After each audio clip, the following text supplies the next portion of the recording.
липси. Ето ги хубавите рибки. Днес ще направим едно хубаво зарибяване на язовир Пяшник. Жорка, дай всички чували с климатизират. Новото ни сдружение Олимпик 2002, Не, което е фронта на браконьерството в България, които се занимават повече от 2 години и половина на язовира. С подкрепата на още един пън доброволци. Колкото може повече са почети, няма да ви откажем.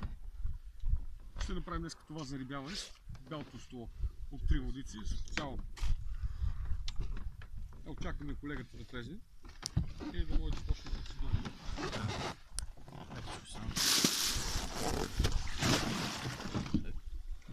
Не можа да глътна. ето, подаваме и другите. и другите чували, да ги климатизираме.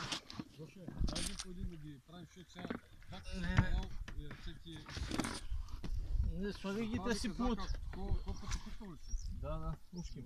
Може ли с коканите, ако искате да ги закачим? Въпросът е да се климатизират. Сега ще ги темперираме, няма. Те вече даже трябва да се темперират.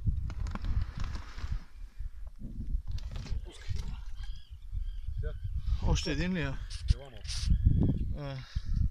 Стой там, дете.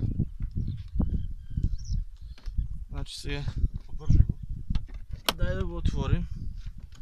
Висо тя рано още, нека да... Не, чакай, ще да